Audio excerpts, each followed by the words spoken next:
Governor J.B. Pritzker draws a line when it comes to using the military and following the law while appearing before a House panel on Capitol Hill this morning. The committee's chairman claims that so-called sanctuary policies jeopardize public safety. Our political reporter Taman Bradley live in D.C. with more on the governor's testimony. Taman. Patrick, Jenna, good morning. Today, a showdown over immigration. Three blue state governors, J.B. Pritzker of Illinois, Kathy Hochul of New York, and Tim Walz of Minnesota, facing off against the Republican-led House Oversight Committee.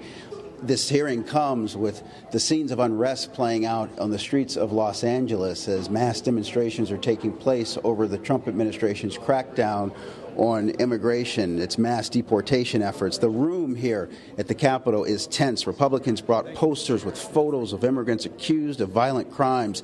They halt the governors here to question their immigration policies. President Trump is going after so-called sanctuary cities and states, threatening to withhold federal funds. For Governor Pritzker, floated as a possible 2028 presidential candidate, this is a big national appearance. The great-grandson of an immigrant from Ukraine, Pritzker used his opening statement to highlight Illinois' diversity and talk about the work done to support migrants bused to Illinois from the southern border. Illinois follows the law, but let me be clear, we expect the federal government to follow the law too. We will not participate in abuses of power. We will not violate court orders. We will not ignore the Constitution. We will not defy the Supreme Court. We will not take away people's rights to peacefully protest. There was a really sharp exchange when the chairman of the committee, James Comer, asked Governor Pritzker about the death of a young woman who was visiting friends at the University of Illinois. Take a listen.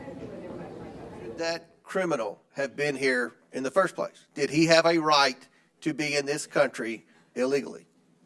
If the person is a criminal of any sort, then they ought to be So that person had a right to be in the United States. They ought to be given their due process rights, and they ought to be convicted. And the criminal who entered this country illegally, in your testimony, had a right to be in this country.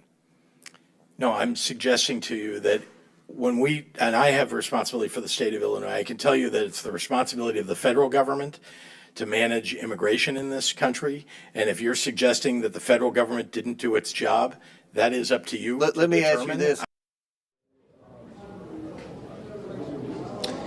More tense moments today when a Texas congressman asked Governor Pritzker whether or not he thinks men should use women's bathrooms. That, of course, has nothing to do with immigration policy.